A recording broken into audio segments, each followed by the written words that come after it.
Hello and welcome to the Must Talk podcast. This is Conor O'Boyle. Today I'll be speaking with Norman Ludwin. Norman is a leading scholar in the study of orchestration and film composition.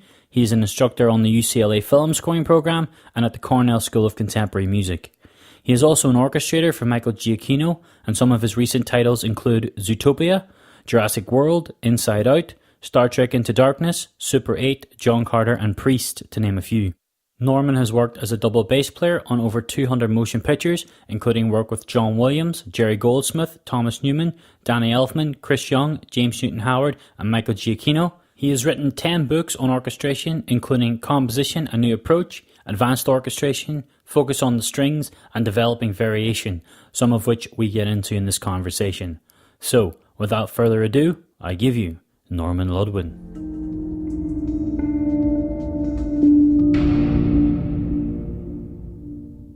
Okay, so let's kind of start. I would like to kind of touch on your background and kind of how you kind of got into the industry. Like, was there music growing up? Did you come from a musical family, or what's the kind of the story that's led to this point so far?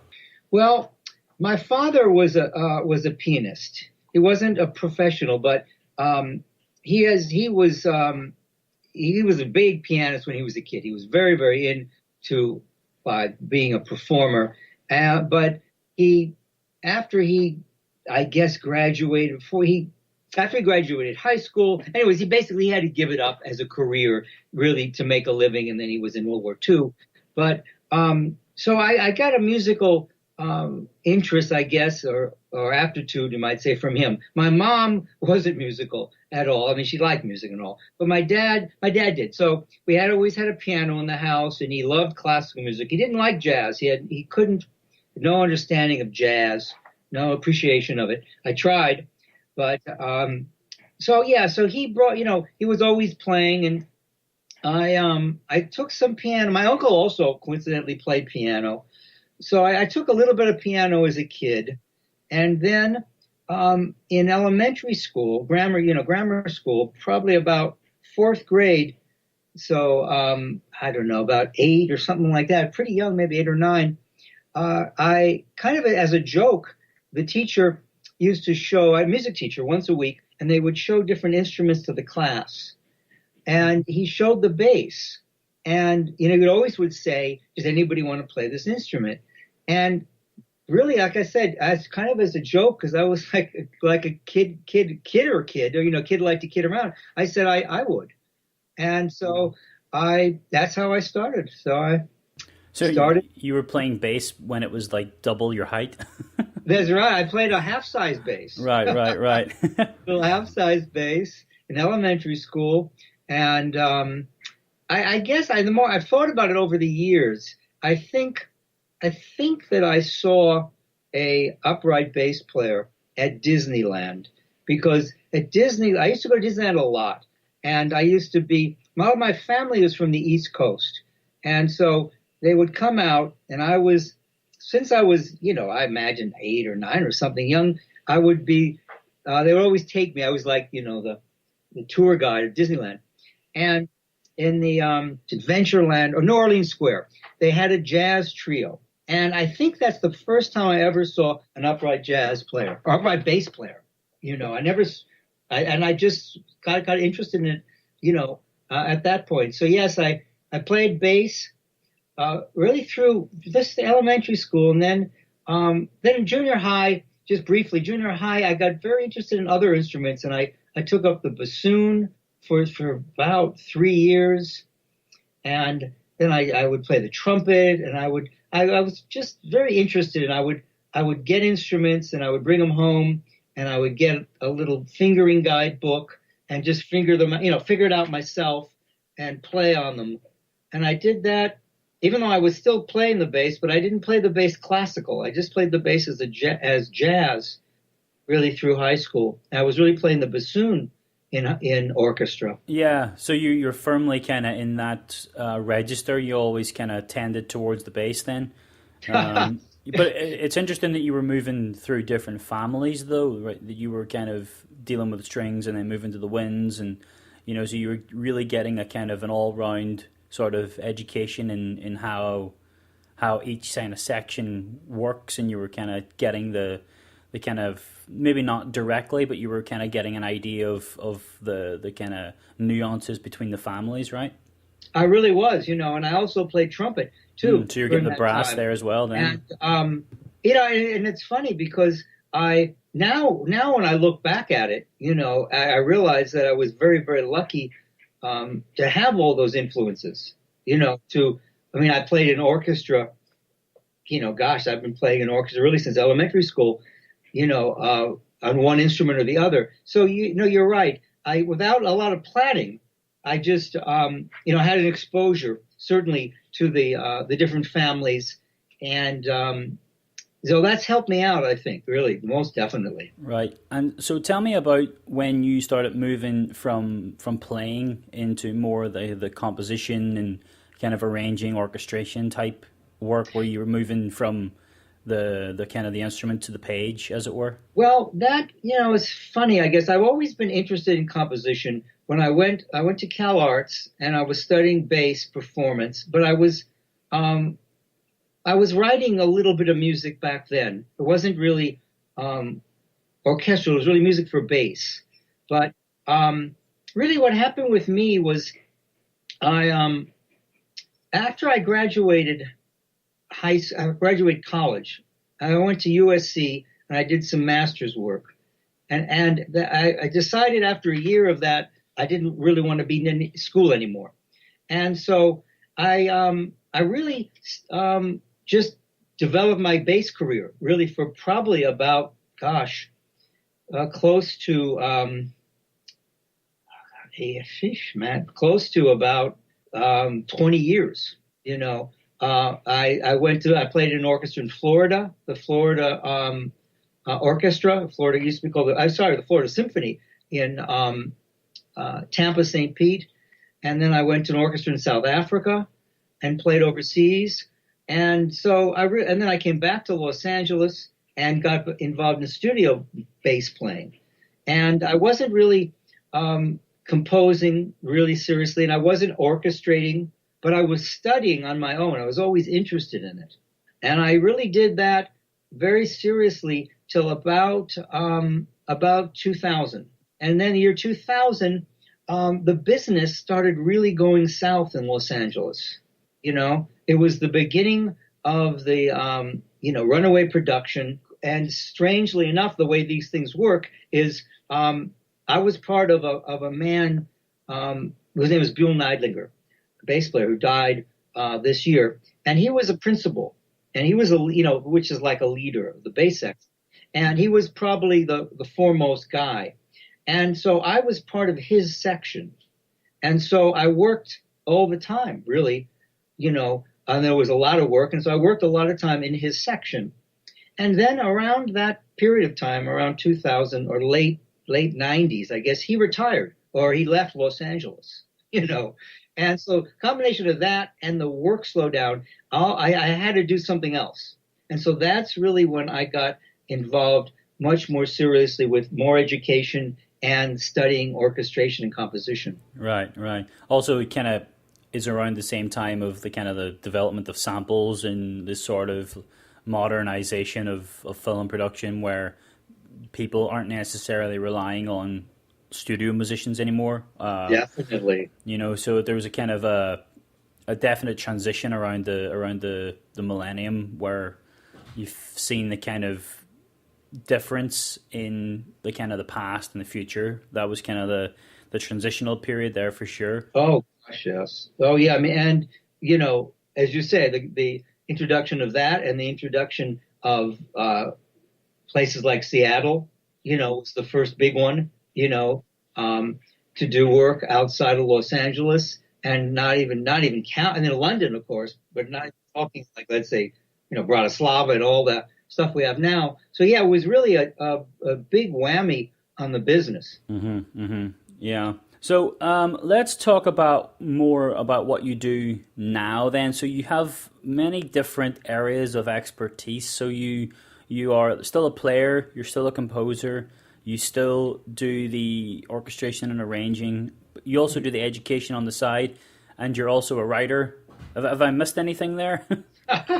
That's pretty much it. I publish too, Right. but seriously, you're right. I, I'm a big advocate, of doing all the aspects in the business that you can, and I tell every student I have, bass player, whatever they are, that you really have to do these days. You've got to do all that. But yes, that hits it pretty well. I managed to do all those things as much as I can evenly, and keep busy with everything. It is. So what would you say would you say that you would give equal attention to all the different aspects, or would you say that one would take a more prominent role in your day-to-day life, or where would you say the kind of your main area of focus is amongst those kind of groups there? I would say probably would be writing right now, writing and teaching, or the orchestration work kind of comes and goes. If I do something for Michael, which is most of the guy I have done work for Chris Young, but I mostly did work for Michael in terms of the big. And sometimes I'll do work for students or smaller things, but the stuff with Michael really comes in spurts. Not being his main orchestrator, where I would be involved, like I guess all year around and working with him. So when those things come in, then I drop everything and have to do that. But outside of that, I love writing. I love working on these books, and since I have so many students and teaching opportunities, I've found that I've found a good avenue for my thinking about music. Unfortunately, the bass playing sort of, I kick myself a lot because I play as I probably it's still the major source of my income. Really, is a bass player. If everything was totaled, I guess. But anyway, I do practice, but I probably do that as not as much, and certainly not as much as I used to. But I do it just enough to keep in shape. So when I do play, I can still play well. Right, that you're very much nailing it, every single time. Yeah, I mean it's important to stay on top of everything and not let one area of your skill set, diminish as another one kind of increases. You want to try and keep a kind of nice even level for everything that you do, so that everything's kind of sharp. Well, it's true, and performance is very funny. I mean, I really. I realized that a lot this summer because I was out of town for about a month and I came back and I jumped right into playing a jazz gig. And, it was tough, to play for 3 hours. I mean, just physically, I could feel my arms, just sort of hands and fingers kind of getting in gear. So, you have to, if you want to do what I do, which is, studio music and orchestra stuff. A lot of the orchestra stuff I do, I'm principal bass. And that also, I came back to town and I did some jazzing and I did this orchestra. I'm principal and we're playing, Beethoven's Ninth, which is a big bass soli passage. And then we're playing some Beethoven music, some Bernstein, West Side Story, that's got bass solos in it. I mean, the whole thing, you have to be ready. You can't sit there and say, oh, sorry, I'm not going to make it today. So yes, you have to if you want to keep playing at a high level, like I'm doing, you've got to keep it together because there's lots of people who want to do what you do. Right. So let's kind of move now into the kind of your writing and your compositional approaches, because I think these two things are very much linked. And obviously that also translates into your teaching practice as well, because everything kind of flows from the other. You write about how you think about music, and your compositional attitudes and approaches are all kind of informed by how you think about music. So can you kind of can you kind of articulate how you think music should be in terms of how composers should really think about their music when they're beginning a piece, or when they're, you find a lot of people start pieces, or they have kind of fragmented ideas, maybe a melodic motif that might emerge, but they tend to, not so much develop it in the way that composers of old would have done. They don't really see their musical ideas really come to fruition as, maybe it's kind of the way the film industry is, I suppose, that there's not a lot of room for development. There's not a lot of room for melody anymore. Right. But just how do you think as a composer, and how does that inform your writing and your teaching? Oh gosh, that's a good question. I think that it's writing is personal. Composition is very personal. Music is personal, and I'm always very cautious and careful when I work with students to allow them their own creative language. Now, that's one part of the equation you're talking about, really, not exactly in terms of my own, I guess, but it just makes me think that the where one gets ideas for writing, I think varies with everybody, approaches. I do think that one of the challenges these days is that because so many people are coming up in the business and they don't really have training, they've never taken orchestration or arranging classes or composition classes or sometimes theory classes, and they haven't studied the repertoire, so they tend to write, and they're all in the DAW, and it's copy and pasting and moving things around. And you're absolutely right. The idea of developing, of taking an idea and looking at it and analyzing it and trying to develop it, repeat certain parts of it, sequence certain parts of it, take it apart. It doesn't come into play. They don't know that part. So to me, I guess what I like to do, I guess my approach is I usually improvise some ideas. I guess a lot of people do. So that's the way I start. I usually play something on the piano, some ideas, something that, a little idea, some little figure, some little something to, that intrigues me. And then, I'll notate that. Right? I'll usually notate that I used to use Finale. Now I use Sibelius. Doesn't really matter. Whatever the heck. You notate it. And then, I'm a big believer in trying to outline what I'm going to do.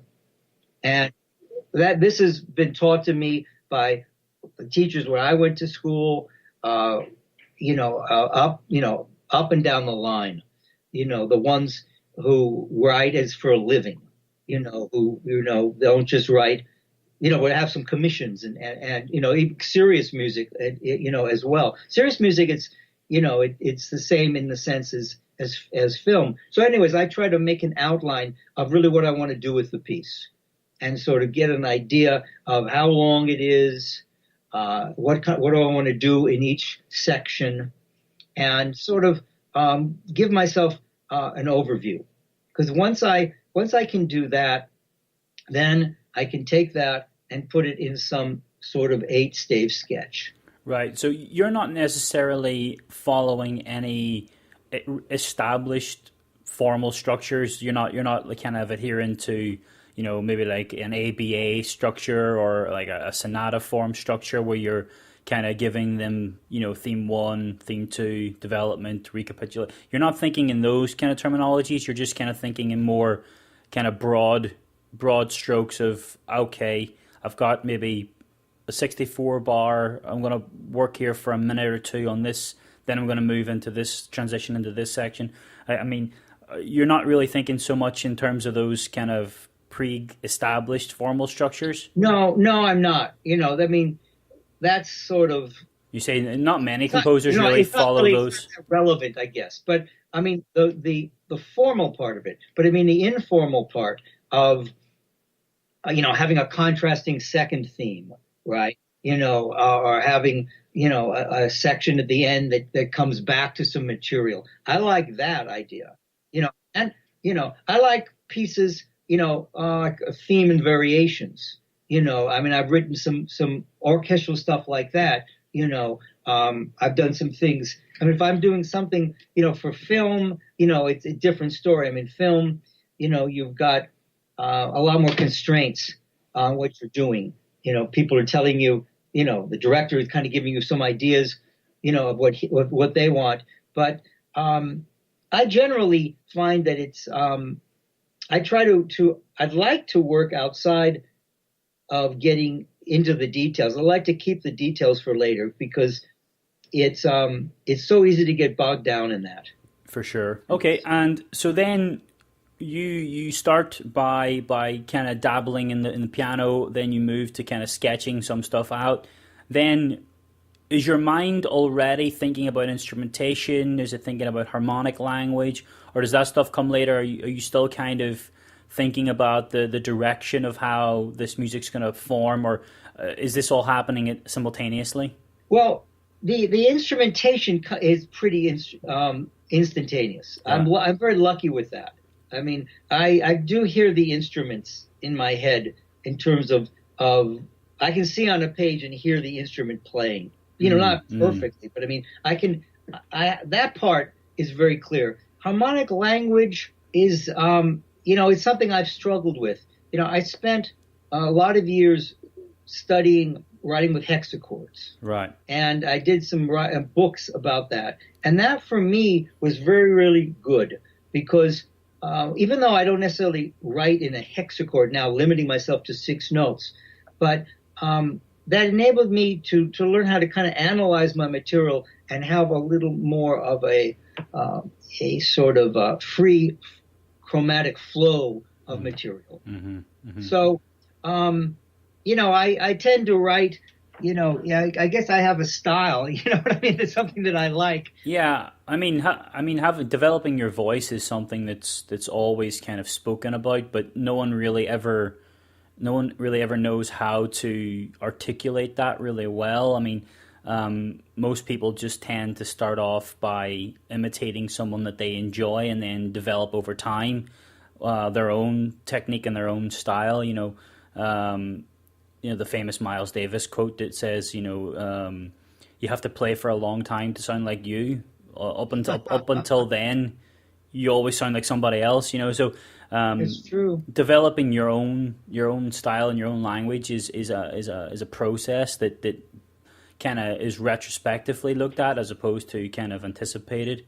And it's very, and you're absolutely right. I mean, it's utterly important, and at the same point, very, very difficult to achieve.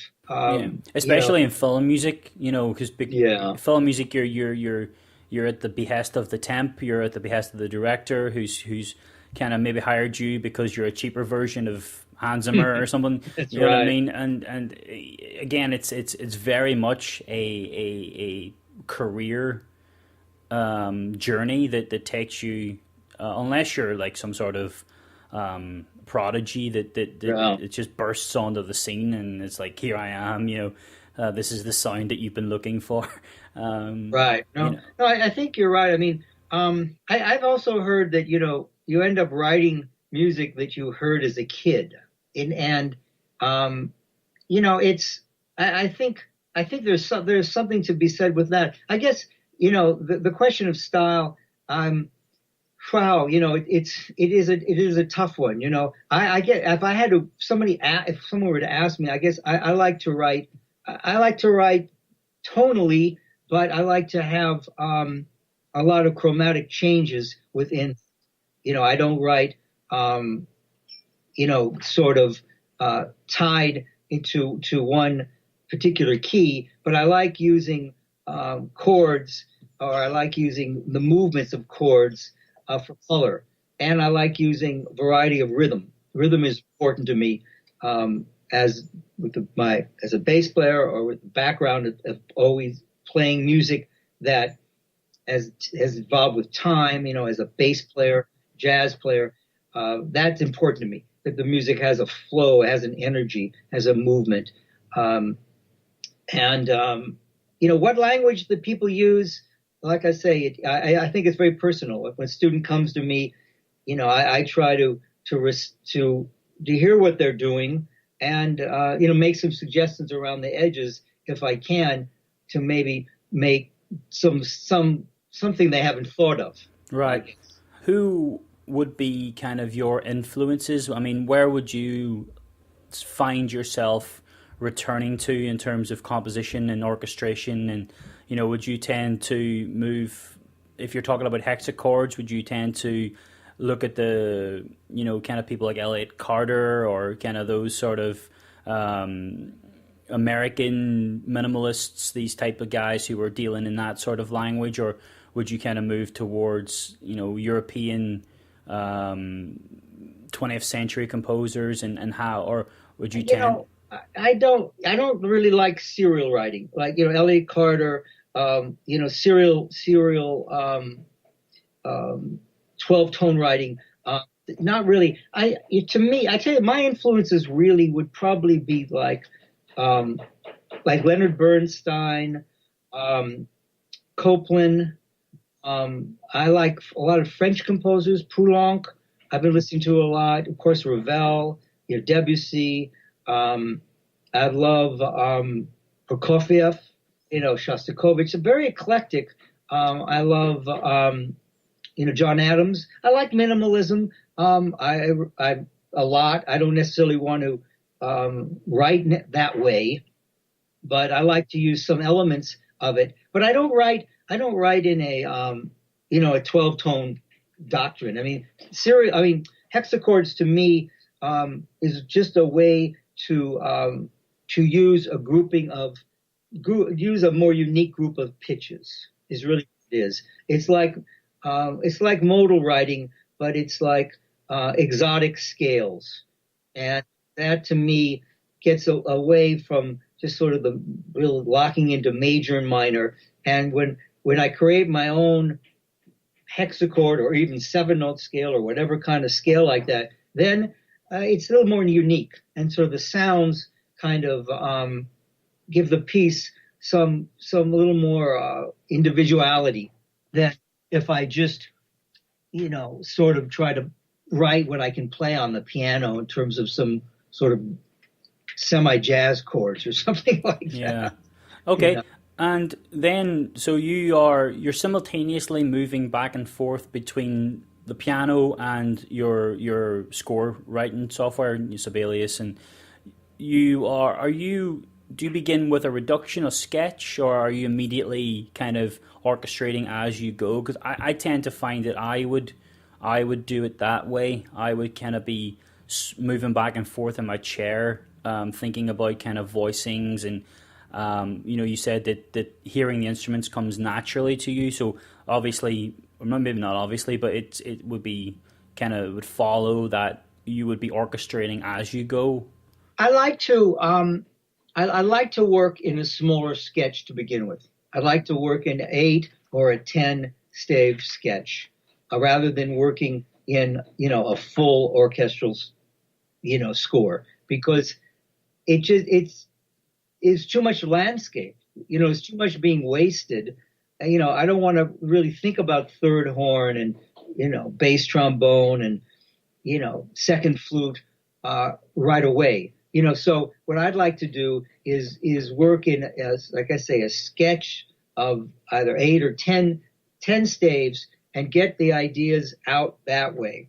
And once I've done that, once I've got that, then I can take that and really easily orchestrate that. So easy to do that, especially with, Sibelius or I don't really write in a DAW that much. I mean, if I'm, if I've done a little bit of the movie stuff that I've done, which has always just been a few small things that I've done that have been really under the radar.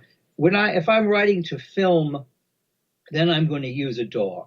And I definitely see the advantage of that, because it's sort of a playing in as I'm watching the action. My problem with that is, I guess not being, I can play piano, but not being virtuoso pianist, I I end up having to do so much work back on what I've played in that unless I have the greatest groove happening that I've just got to get into the computer, it's easier for me to notate what I want to do.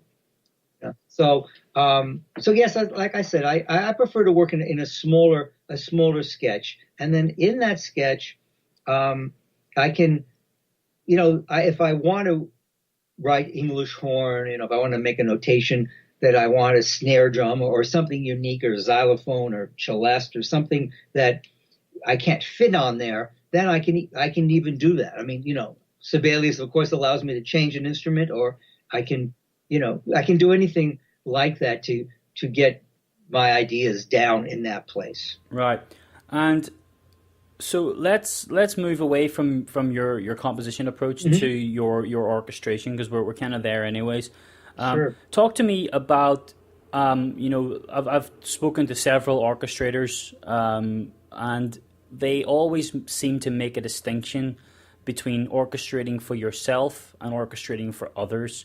Can you talk about what the differences are there in terms of how do you deal with orchestrating your own music and then orchestrating someone else's music? That's a good question. I mean, and I've spoken to my friends who are orchestrators as well. Orchestration is a bowl. I mean, orchestration is a wonderful job, but in some ways, ultimately, you're filling in someone else's ideas. I mean, there's no doubt about it. I mean, that's what you're doing, and ultimately, that can leave you wanting, and so it's a huge difference. I mean, the times that I've done something for Michael where I wish I could change it. I do. I mean, nothing like I see a mistake, that I may change or something, but I just wish, something else would happen here or a different instrument was being asked for here or, variety of different things that I would like to hear. So it's, there's that issue. And then the other issue too, you got to remember is that one of the things that's difficult being an orchestrator is that you have to understand a composer's style. I found that because when I did work for Chris Young, that's a very different style than Michael Giacchino. Oh, 100%. Exactly. I mean, talk to me about how you what's the process when you're working with Michael, for example? Does he work in the DAW? Does he give you a sketch? Do you get MIDI? What's the kind of from you begin to you get to the scoring stage? To walk us through that. The way it works is, the point in the food chain I am with Michael. It's different than with Chris. I'll tell you the difference if you want to hear that. Let's start with for instance, Chris. I would get a MIDI recording. I would get a sketch, but I'd also get MIDI as reference. Now, I don't get that with Michael, So what I get from Michael is a pretty cleaned up orchestral sketch. And like I said, for me, because Michael's very organized, it's a well-oiled machine. I mean, he's got how Michael works. I think he works in Logic. I think he writes it in Logic. And then he, then he has somebody, I think, realize that for him, right? And then probably then he uses that realization or mock-up, to play for the director. And then once that's been okayed, then he has an assistant or somebody, I don't know, really an intern, it's more like an assistant, I think, who then puts it into Sibelius, right? And then he sends it to the orchestrators. Right. So you're looking at notes then, right? You're not looking at MIDI blocks or anything like that. Oh gosh, no. Right. Because that's an entirely different process. Because I know some orchestrators they'll just get MIDI. I've heard Conrad say that he's been sent just MIDI blocks, and he's had to, he's got a team of people that yeah, sure. he'll say, right, you need to notate all that MIDI down, and then I get it, and then I go to work. Yeah, I'm sure at the point Conrad is now. I mean, where Conrad might have been 30 years ago or something. But yeah, I mean, I've done some work for some clients where I'll get MIDI. I'll get two staves that I'm supposed to orchestrate for orchestra. You know, I mean, I'm not just I'm arranging and orchestrating, right? Because there's, I'm just given a piano part, and sometimes I have to take it down too. So, I mean, there's all those different levels depending on, what the jobs are. I mean, I don't do that much of that kind of takedown, but I have. Yeah.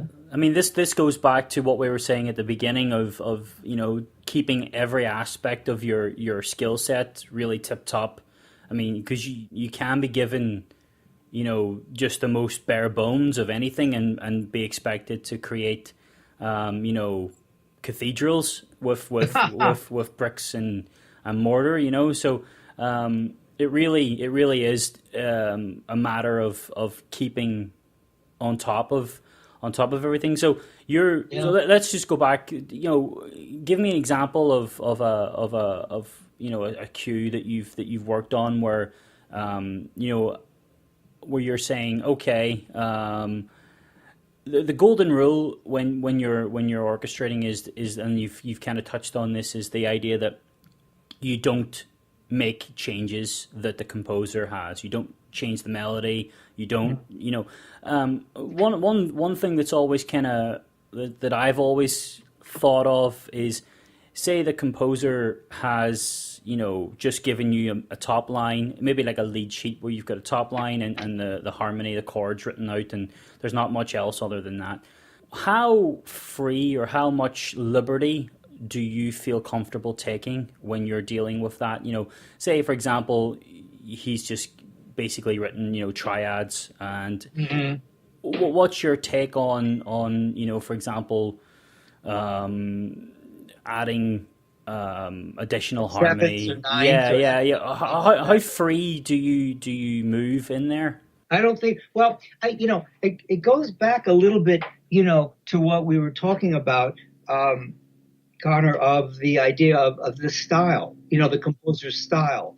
Well, heck, I guess it really depends. I mean, if Michael would never do that, but if Michael gives me something, right? And there are chords, the chords in the brass and, like that. I'm not going to embellish the chords. I may fill the chords out.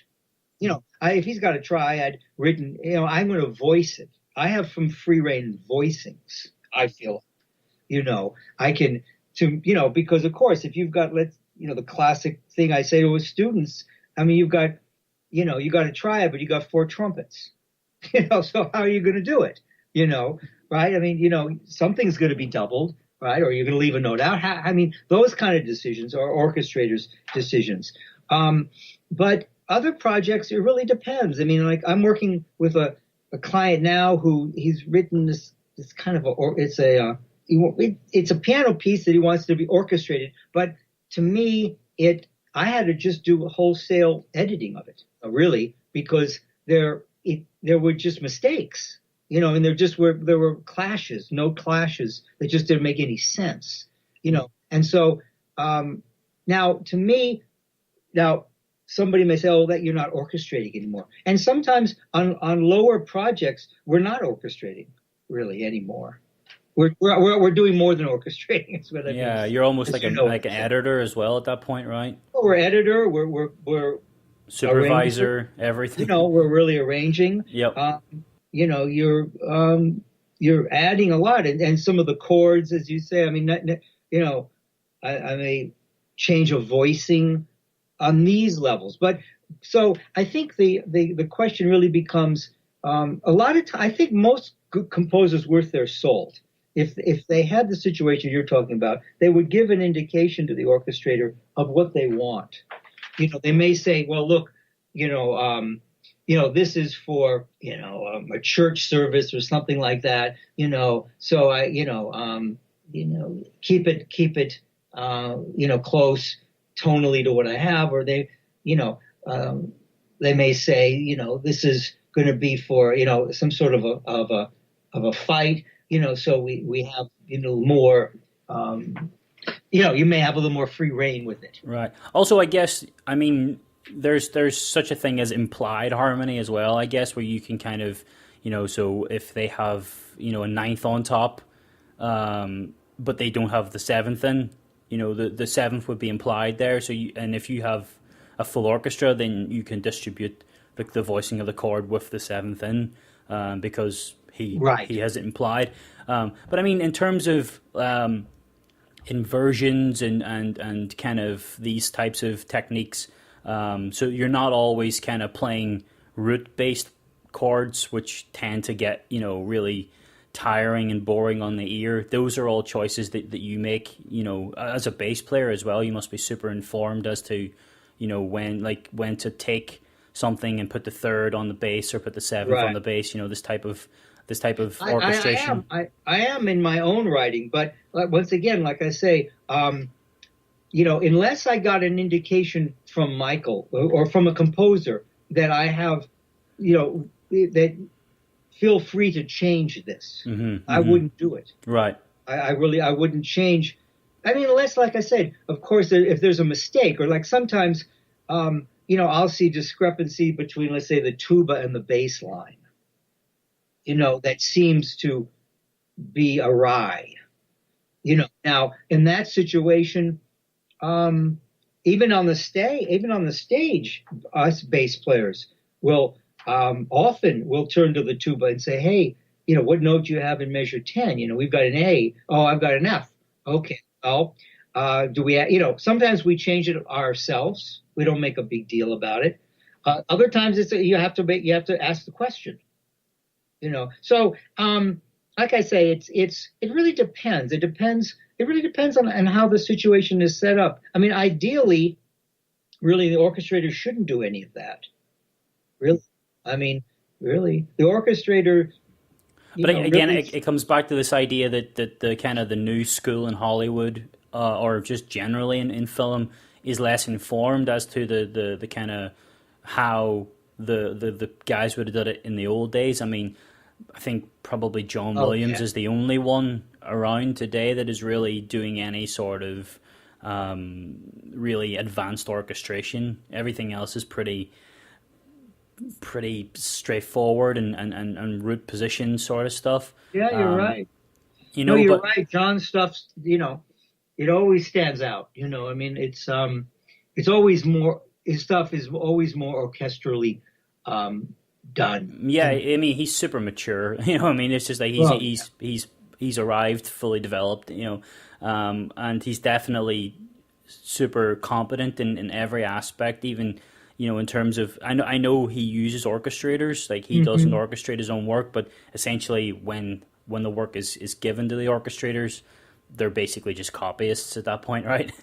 I believe so too. Yeah, no, I think you're right with that. But you're absolutely right. I mean, that's one of the challenges and opportunities for people like yourself in the business, because film music is universally admired, and interest. And like I say, the number of people that the number of students I have as private or at UCLA or Shepherd, any place, who sometimes have ever played with another musician can be very low. They never played music with somebody.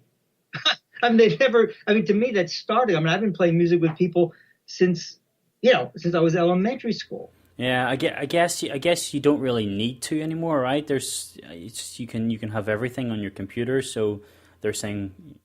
Well, you're right. In a way, you don't need it. You're absolutely right. As a composer, or gosh, as a player too, I guess. But no, you're right. It's. I bring it up because it's one of the points. Like, so if somebody's never played with somebody else, somebody's never heard an orchestra live, somebody's never opened a Mozart score or looked at a score. I mean, all the things start mounting up, and then there's there's something about, like, to me, it's like playing, something about being in a room playing with other people that I think, I'm pretty sure that the way you write your melodies and the way you write for a group of people, when you can think of a human person playing that part, you don't have to sit there and think, how is the clarinet going to finger it? But I think that informs your writing. And I think that the big issue these days is that we have so many people who have learned the craft, and they're, through YouTube, and other different things, and they're writing in the DAW, and the writing suffers from that, because there's just something that's just, kind of missing, that personal involvement, I guess. Yeah. What you call it. I totally agree that you find like a sort of homogeneity of output from generation of composers, where, I mean, if you were going back to the golden age, where you had, your Jerry Goldsmiths and your Alfred Newmans and your Leonard, your Elmer Bernsteins, Right. and these type of people. I mean, it every single person was extremely distinct, and they all brought their own, touch, their own kind of stylistic approach, and that informed how we remember the film. The movies are Right. super like connected to that, and nowadays the music is pretty much just wallpaper. It's not really, it doesn't function in the same way for most of the case as it did back then. Its importance has been demoted somewhat. Right.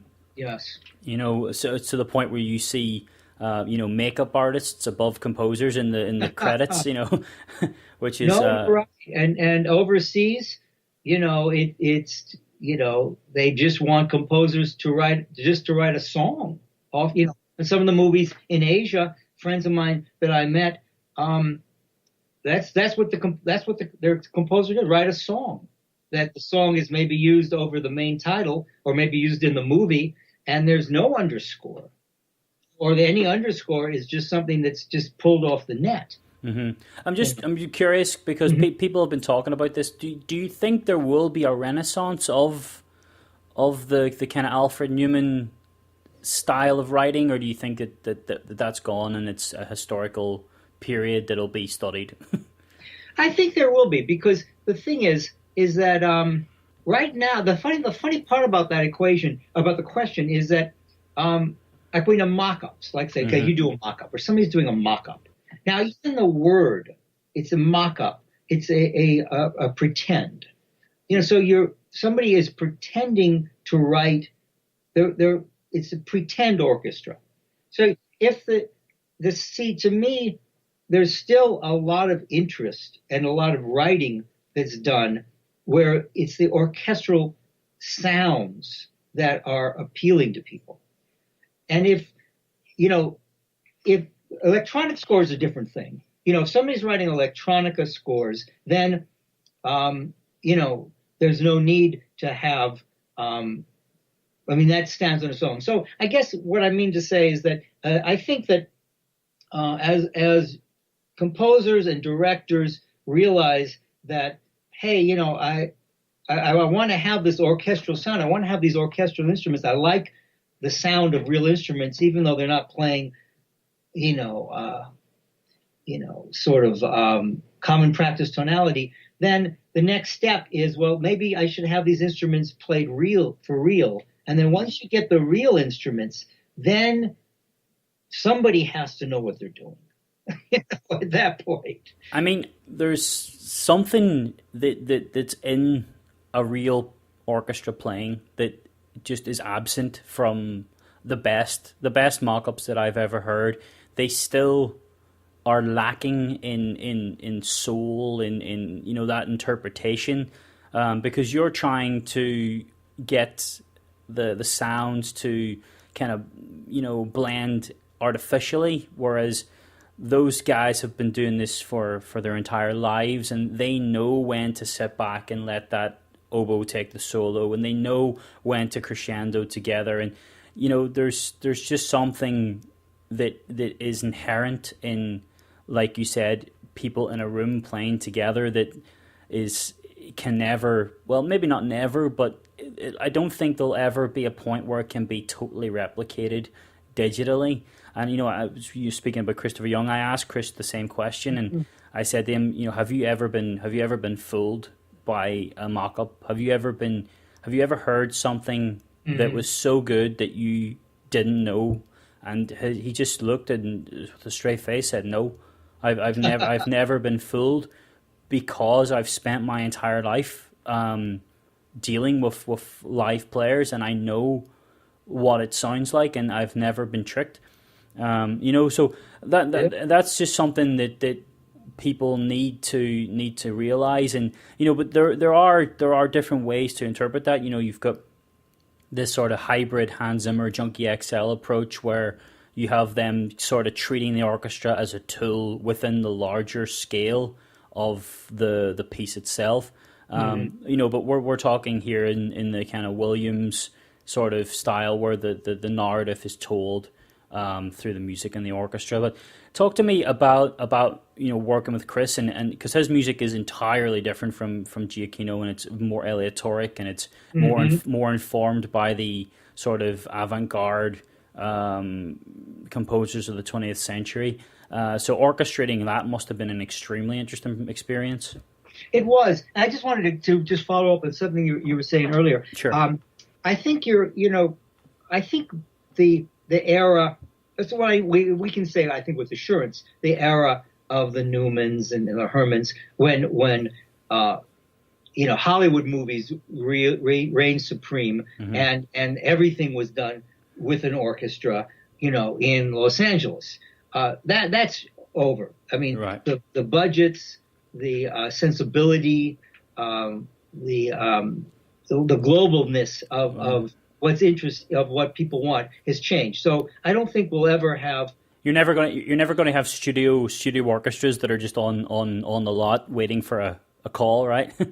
Well, no, and I mean I do hope that even after I retire, that there still are orchestral sessions that are being done someplace. Yep. I mean they continue. They're much smaller degree than they have.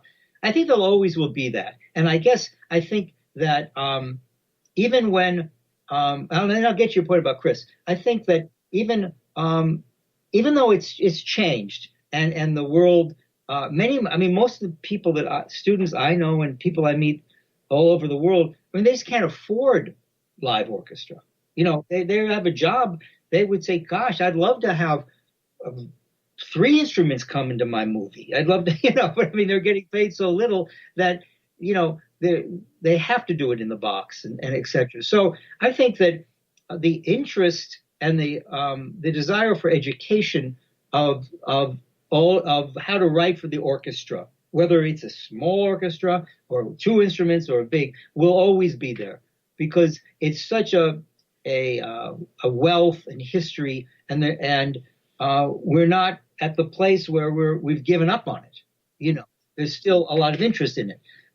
But going back to Chris, yes, very definitely. Now when I got it, it had also been cleaned up.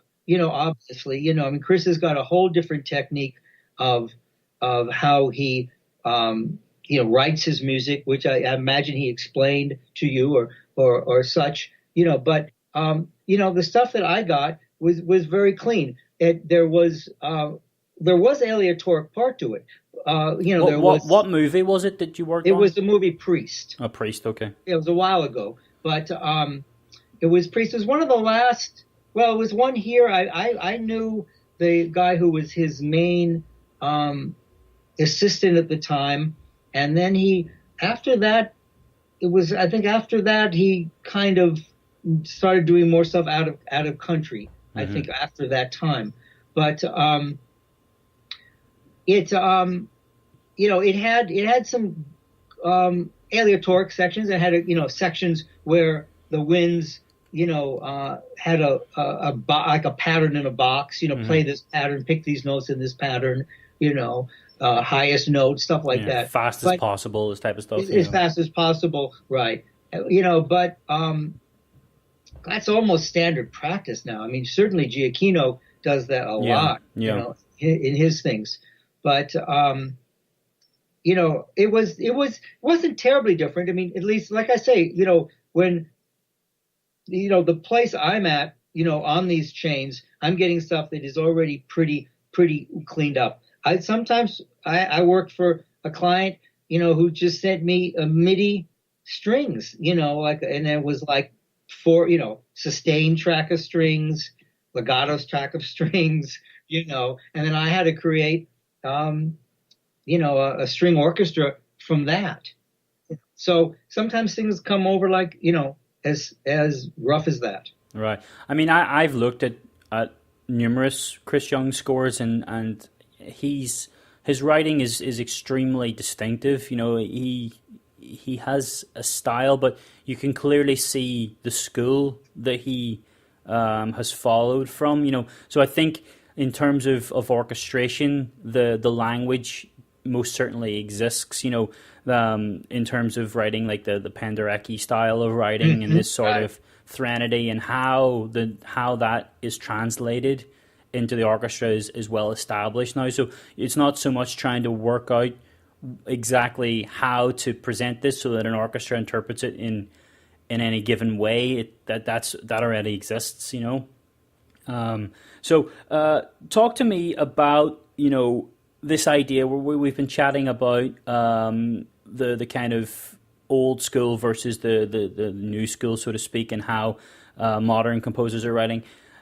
I had this conversation before with a friend, and we were talking about samples and samples representing the orchestra, and samples today are pretty good, but they're not exactly wholly representative of what the orchestra can do. But talk to me about people who let their writing be informed by the orchestra, as opposed to people who let their knowledge of the orchestra inform their writing. So I'm thinking about people who would write things in the DAW that are impossible to play by an orchestra, because obviously, yourself, players get tired, their fingers begin to hurt. You couldn't have a 30-second note ostinato for 7 minutes, Right. So how do you feel about that? Well, I spent a lot of my teaching trying to alleviate that, for over all these years, because, I mean, I've written, many books, not just on that, but many of the books I have are dealing with some of that kind of issue of just what is practical, and how to, how to change, how to make the music even in a DAW to sound more orchestral, give the winds breaks, give breathing breaks, add articulations, add hairpins, make sure your ranges, are accurate, I mean, so there are very practical things about that. To me, the thing that I've been really thinking about a lot recently is, because I think I mentioned I've been traveling. I was in Southeast Asia, and the level of mock-up skills are very good.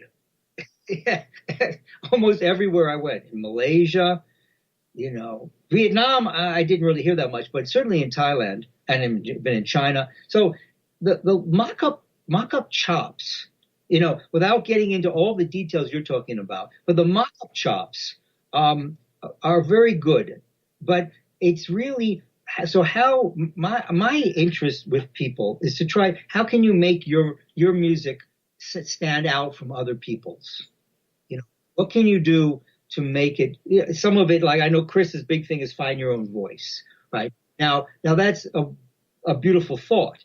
Now, I like to think more practically, like what can you do to, to just make your writing sound enough different than the next guy, because you're not going to do it with production too much these days. I mean, you have to have very good production, I mean, to be in any sort of a discussion, right? Work. That's your base level, right? It's pretty much the base level now. It's pretty much the base level. you know, I think there's levels within that, but it's pretty much the base levels. So the next thing, it's sort of to deal with your question, is that that's where somebody's skill as an orchestrator and as a composer come out.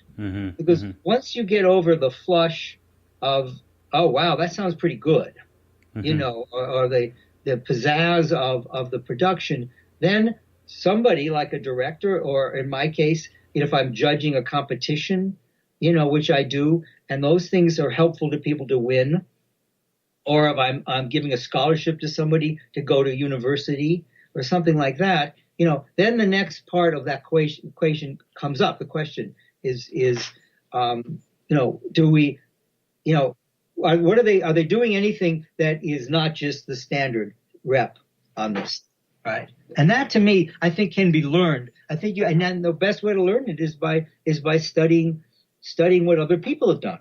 And a lot of times people just they haven't really done that. I mean, you can pretty much guarantee that John Williams or any of the guys that their names will firmly be remembered, they are not studying the scores of other film composers. They're most certainly scoring, they're studying Beethoven and Brahms and Mahler and Stravinsky, and there's definitely, you can hear that their time has been spent studying the masters, where a lot of people today there's definitely merit in studying film scores and learning how they deal with dialogue or how they approach a certain stylistic scene. But in terms of being able to stand out from the crowd, they've definitely done that by studying the masters that have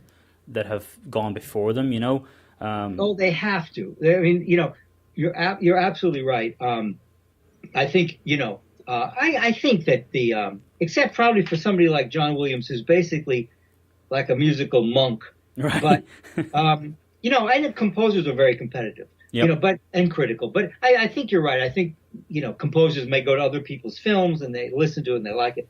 But,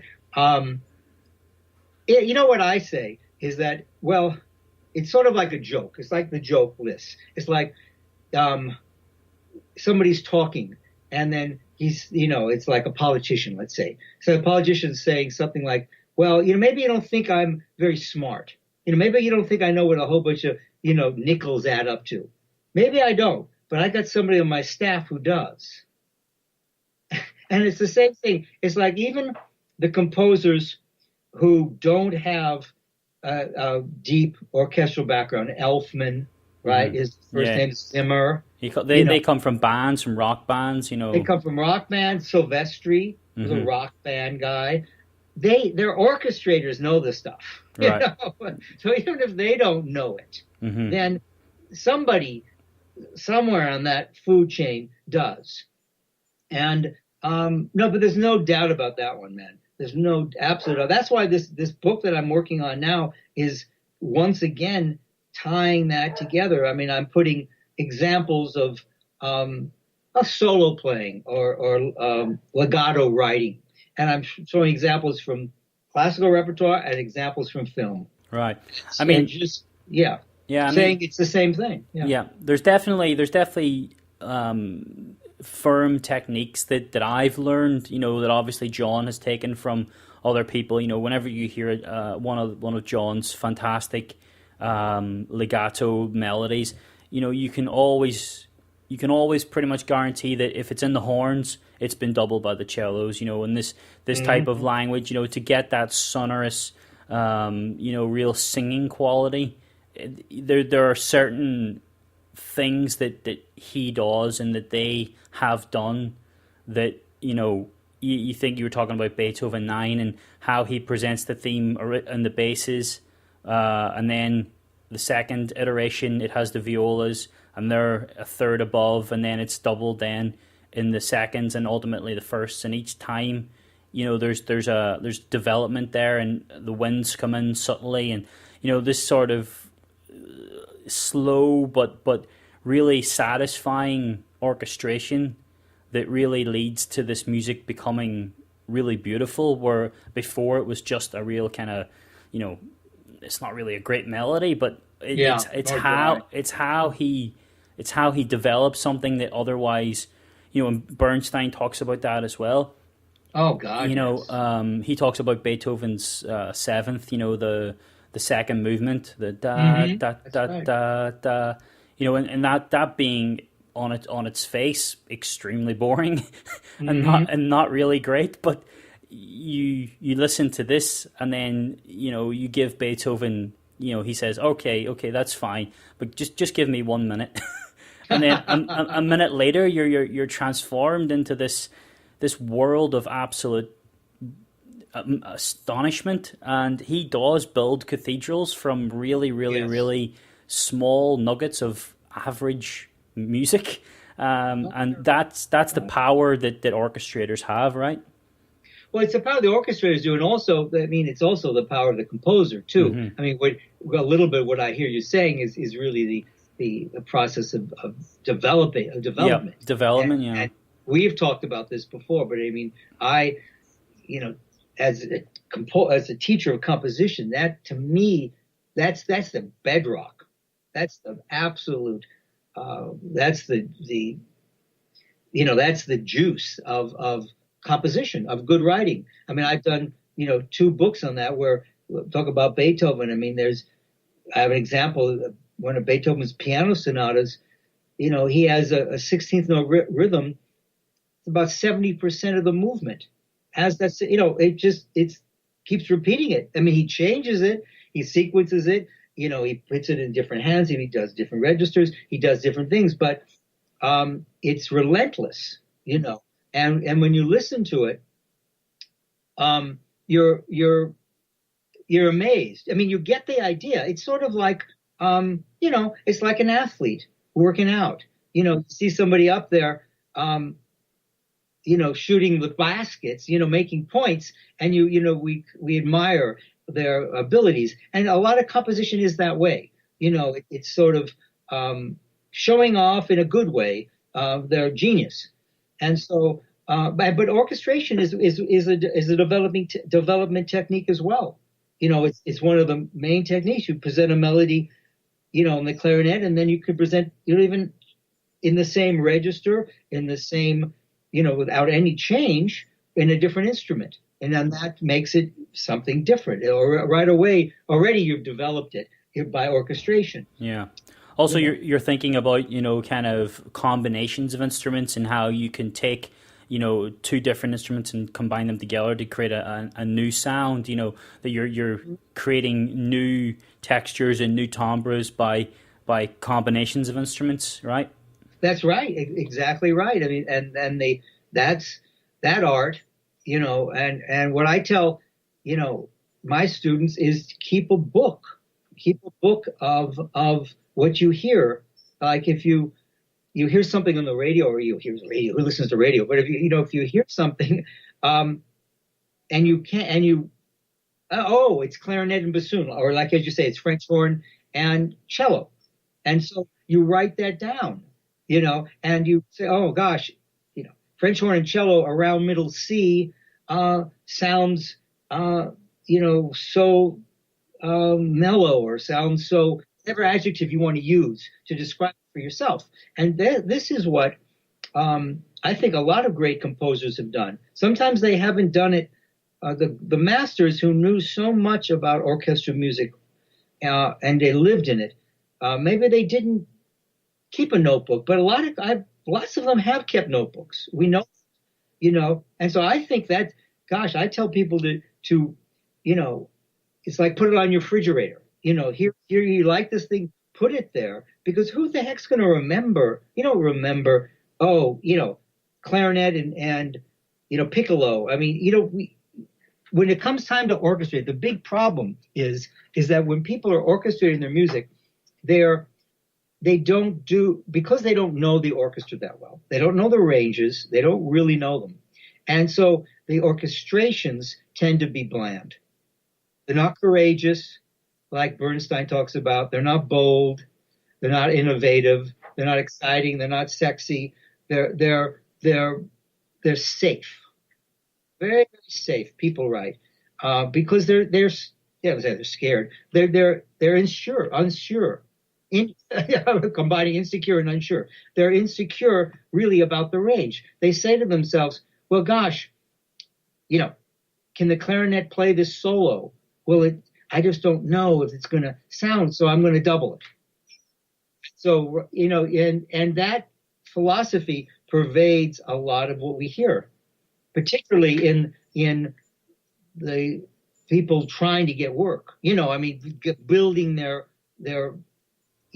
careers up. Yeah. I mean, there's just certain truths to be known about the orchestra and things that are kind of well established now that, the magic of the strings is in the cello and the viola, right? The people tend to focus very heavily on violin 1 and violin 2, and they kind of neglect the viola and we were always told that the magic, the music that you love so much and those kind of lush string passages, the magic is in the viola. It's the color instrument. It's the one that brings the majesty to the strings, and it's the one that blends it all together and really creates that sonority, and these kind of truths that, the piccolo is always going to be heard, right? These types of things that, right. That, it doesn't matter what you have, doesn't matter how pianissimo you write it or where, it's always going to be there, and you have to know these types of things if you're gonna use them and utilize them very specifically. John, just coming back to John, because he is the apex, I suppose. When he uses the piccolo, it's very, very, very specific, and he knows exactly when it's going to be used and what it's going to be used for. Mm-hmm. But so people that are kind of listening to this podcast and are kind of thinking, it's something that I've heard a lot about, and it's something that I would think about maybe trying to delve into a little bit. Where would you kind of advise that they start off? We always hear that the best orchestrators are Ravel and Stravinsky, and would you kind of say that if you want to start thinking about orchestration, that's where you should look, or what would your advice be to people that are just starting out? I think though, Ravel and Stravinsky are two very, very good ones. You're absolutely right. I would say obviously get an orchestration book, get a book of ranges. And I guess everyone has that online, I guess. So even if you don't have a book. So, I think Ravel is absolutely wonderful. Stravinsky, is great. Some of the older composers, Rimsky-Korsakov, of course, Berlioz, Prokofiev, kind of got some modern sounds. Bartok does some interesting things, but I think that almost any score that you open up that you can get your hands on is going to help you. I tell people, man, open up an orchestral score, and that there's more information there than me talking at you, for an hour. So anywhere you can start, I think is very, very good. If you have no knowledge of it, if you're a beginner, I probably wouldn't start with Ravel. I would probably start with Beethoven. Go to IMSLP, where you can download free scores. Pick a symphony that you might know. Try to follow the score. I mean, I have, the thing that I've done with my books is, I do some annotations to give people ideas of what to listen to. I always tell them that you have to expect to listen. If you're not used to reading a score, it's very tricky. Scores are tricky. They're some of the most complex. That's not complex like doing a math problem, but it's there's a lot of stuff going on. So you've got to expect to listen to a score 4 or 5 times, really, like a movement of something. And that movement may not be that long, maybe only 7 minutes. We're not talking hours of your life, but don't don't be surprised that you may do that. You know, listen to it a few times, follow it, and then after a few listenings, you'll start to not, you won't get as lost as much. Right. I mean, that's really great that you brought up that you kind of touch on these things in your own books. You know, so I would like to talk about those. You know, if it's okay with you, because I've looked at some of your books and I've gone through what you have on your website. You know, we'll talk about that when at the end when I'll ask you to kind of give out your details and where people can find more about your work. But Okay. let's just talk about your books. I'm looking here at some of your work that you've done, and you know, you have very, very, very specific writings. You know, you've got things that are like focus on the strings. So that's an entire book that's dedicated to the string section. I do have one book. I do a book focused on the strings. That book was originally it's used for my class in the UCLA extension, which is writing and scoring for strings. So that book, but of course it can be used, you know, outside of the classroom. But yeah, that book was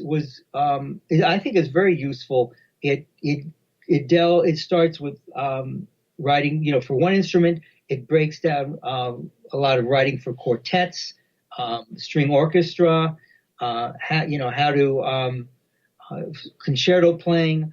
But the big points are just, you know, what is good string writing? You know, what is great string writing? And those answers, you can set up categories for what makes something effective, you know. And then once you decide, let's say a wide tessitura, let's just say that you know might be a general consensus that if you use the whole range of the instrument, that's a good thing, you know, as opposed to just using an octave. So that becomes a category. So then you look through some string quartets and you see this, you know, or let's say sharing of material. You might also, you know, give that a point. Oh, that's probably a good writer. So I like to show examples of these explicit kind of traits or techniques. But I have a lot of, you know, after the first book that I did, which was, I put way too much in it. I put 20 scores, you know, it's like 1,000 pages. I just went hog wild. But all those scores are public domain scores. And then the next book I did, I was told I couldn't do it, but that was wrong. That was false news. And I got the rights to reprint a whole bunch of 20th century music. What book is this? That's volume 2, 20 and 21st century music.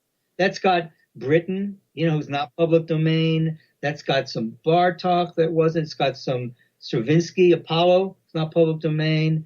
It's got John Adams, Short Ride Fast Machine. It's got Hina Stera. It's got Leonard Bernstein's suite from On the Waterfront and some Copland. All of that stuff, I got the rights to reprint. And so I love that book. And then the third book, once again, I was told it was impossible to use film excerpts. It was way too much money. And I believed it for many years until I finally decided to find out for myself. And I found out that it was not as difficult. And I got the rights, and that's the volume 3. It's called Film Music. And that has 4 John Williams cues in it. You know, complete actual cues, you know, from the stage, not suites, not adaptations. And it's got scores by James Newton Howard and Elmer Bernstein and Goldsmith, a whole bunch of stuff. So yeah, I think that's really very helpful for folks. Mm-hmm. I mean, I definitely would recommend that people look into these books, because I think that they are, obviously when you're writing, you're very much writing to your student audience. So that's always at the forefront of your mind. I mean, it's coming back to what we talked about at the very beginning in terms of how everything that you do is informed by everything else that you do in this sort of network of sort of thinking processes and stuff. It's a really interesting sort of kind of combinations of workflows, and I'm really intrigued that you're able to do it so effectively, and that you've kind of turned each avenue into a strength that informs each other strand of what you do. I really think that's. Oh, thank you. I think that's something that's really interesting. Well, I've been very lucky because, I went to, I played bass, like I said, I played bass for many years, and I went back to get my master's and doctorate when I was 50. I was an old guy, and, but it worked for me. And, everything that I do, I try to pass on, I guess we're going to say. I mean, I did that education. I taught, then I was teaching theory for many years. And that was great because it enabled me to start thinking a lot more about theory. And this last summer, I taught a 20th century class in Vietnam, and so that was great because I studied, 20th century genres and styles and learned a whole bunch about music, Varese and Stockhausen, Carter, Schoenberg, Berg, all the big guys. Anyways, all of that gave me a lot more information about that period. So I try to include everything. What I do in my stuff is I'm a big believer of having colors. I have scores with colors. Everything is straight. Try to make it synesthetic. Synesthetic. Yeah, I guess so. But I like to make things practical, and I like to try to break things down. To me, really, music is always it's still, intrigue is too light of a word. It's always, it's a mystery, really. I think it's a lot of it we really don't understand. But I think that there's enough craft that we can understand that I love working it out and just sharing that information. Yeah, I mean, there's definitely a balance to be struck upon, advancing yourself and advancing music generally in terms of fortunate accidents. So you get these people that do things creatively, but they do it entirely by mistake. And that's fine. But there's also something to be said for people who make advancements based on what's come before. This idea of standing on the shoulders of giants, it's like, yes. I know exactly where I'm going to take this and how I'm going to push that boundary because I know where the boundary is. So there's definitely a creative balance to be struck, in terms of how you develop your own voice in relation to what's come before. But that's only if you know what's come before. No, you're right. You're absolutely right. And as you can tell, I'm a huge believer in education. And I think that you're never too late to learn, obviously, but also that the analogy I like to talk about is, let's say you're a bass player, and let's say, you have a problem rushing. And so you play with friends and they say, gosh, Norman, you play pretty well, but you're really rushing, time isn't good. And you say, thank you. And then we don't do anything about it. Right? You just ignore it. Well, after a while, you're not going to play that much with people because you've got this hole in your abilities. It's the same thing with composition. It's not necessarily an orchestration that someone is going to come up to you and say, gosh, Conor, your counterpoint stinks. But it's just, most of us know in ourselves that there's things that we could do better. So it's that realization of sort of saying to oneself, gosh, my composition, I'm really stuck on 3 chords. I really don't know how to develop, my material. Modulation and things, Yeah. So if somebody says, okay, I'm going to study with someone, let's say for 6 months, I'm going to read some books, I'm going to work on it. And then, by God, you're going to get better. You're going to work for 6 months. It's like going home and playing with the metronome for 6 months as the bass player. If you do that for 6 months, you're going to get your time better. So it's the same thing with the study of composition orchestration. To me, as I say, I learned as a bass player, and I had to practice, and you had lessons, but composition was never taught to me that way. Even getting a doctorate, composition was a little bit more like, well, what did you do last week? Show me what you did. And we'd sit down and they'd make a suggestion or two. But now maybe that's good for an advanced individual. But I find that I like to try to help people as composition, like to give them things to do. Work on, write something, using 12-tone roll, write something using a pentatonic scale, write something using just low brass and celeste, because then you're broadening your spectrum. You're not just doing the same thing. And it's like you're working on series of technical things. And so I like to try to think of learning composition and orchestration more as I did as an instrument than just, show me what you did last week. Yeah. I think it's super important too that composers are in dialogue with players.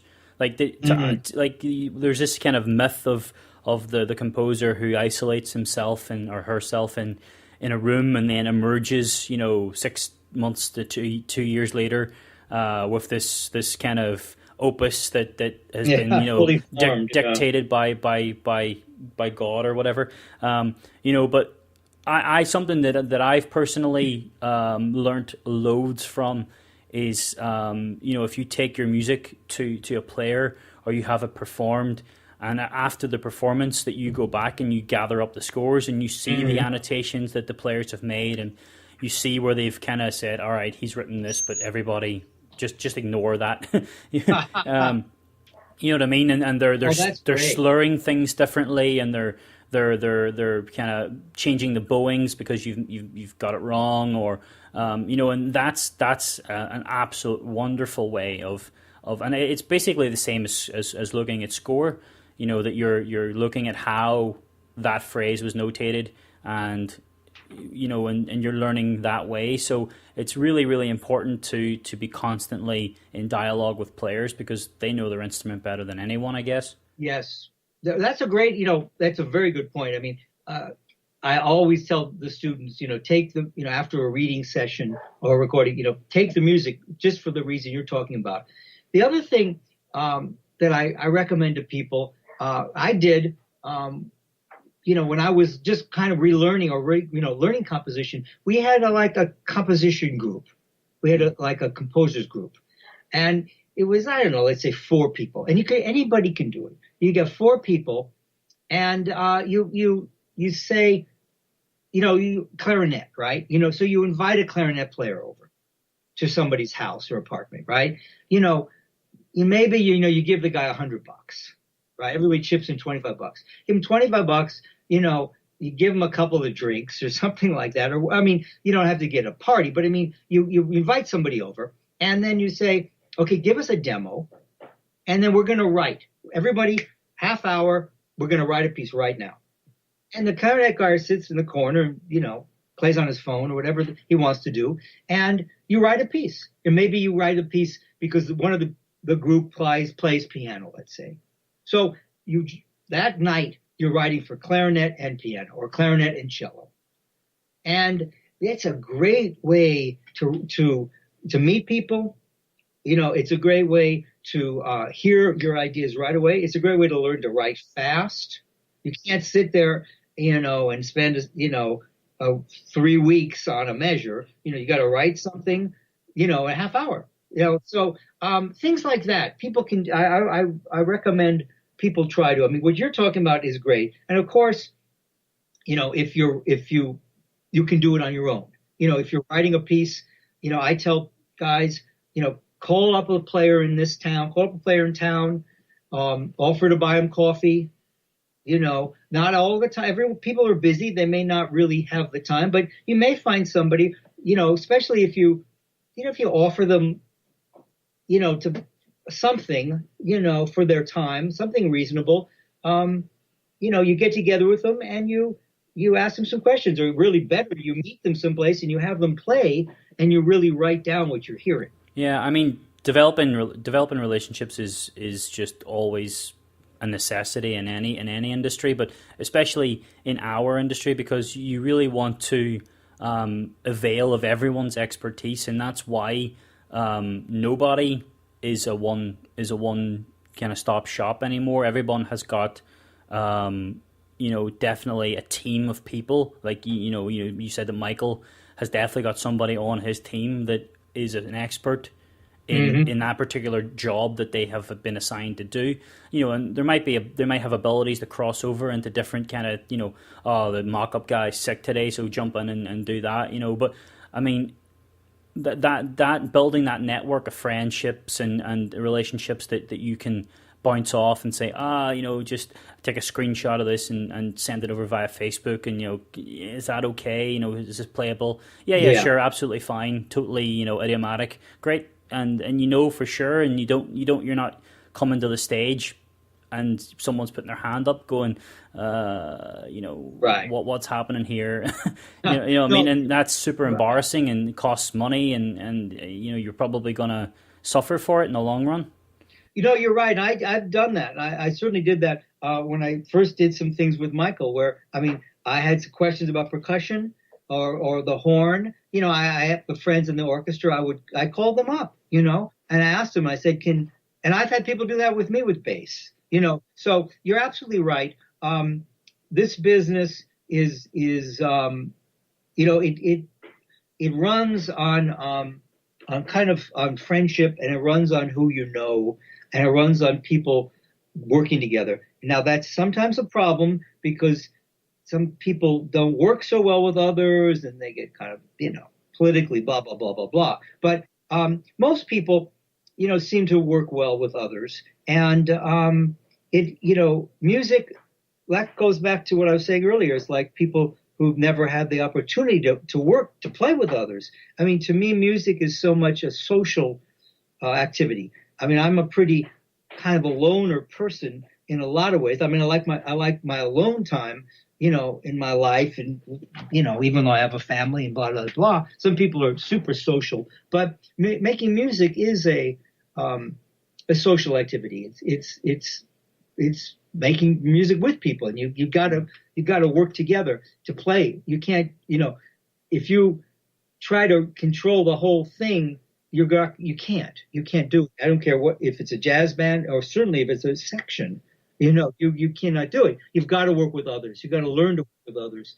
So you're absolutely right. I think that's the main difference between film music and concert composition, is that ultimately, from the get-go, you're immediately collaborating. In film music, you're from day one, you're talking with the director, and he's informing a lot of your decisions from the film. Whereas concert music, you're kind of on your own for a while, and then you take it to people when you have something worth giving. But I mean, I'm really conscious of your time, so I'm not going to keep you any longer. Is there anything else that you think is relevant that we haven't spoken about, or anything that we haven't touched on that you might want to address? I think we've done a pretty good job. I think that the last thing I'll say, just kind of quickly, it's we've covered a little bit of it, but I like to encourage every writers to not just accept, but try to develop their own ethnic isn't a good word, but their own background in musically. And I tell this story about a student came by one time. He's Thai guy, and he played me a piece, mock-up, right? John Williams-esque. It was fine. And, it was good. Then he played me this original piece that he'd written for woodwinds. And there was, a Japanese flute, and a Chinese drum and things. And the piece was so interesting. I said to him, man, that's what you should be playing people, right away, because it's unique. It's saying something people haven't heard. It's for real instruments. If I'm a director, maybe I'm not going to write maybe I have something I'm going to do in Asia. Or I think to myself, well, gosh, this guy was so good. Maybe I can ask him to do something else that's not tethered to that area. So that would be, because the podcast goes everywhere. I'm just telling people that for your melodic material and harmonic material, try to utilize, like me. I grew up in America, right? So I use, jazz. I'm influenced a little bit. It's part of my background, or rock and roll or something. And now if that's part of your background, beautiful. That's good. It's just, you can use the craft of a Williams or the craft of a Goldsmith or a Bernstein or a Herman, but keep your own voice original in the sense of your melodic and your harmonic materials to interest you.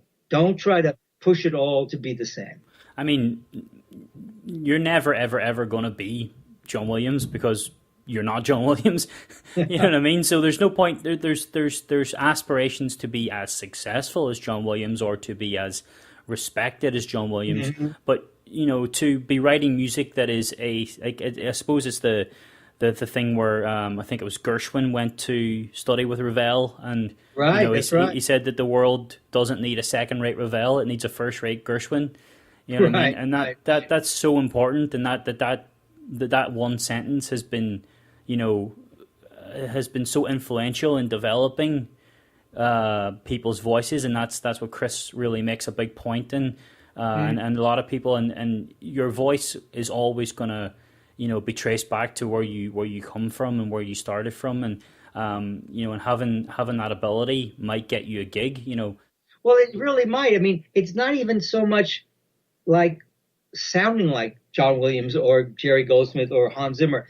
The music is international now, right? I mean, it thankfully, it's not all coming from, a European classical tradition.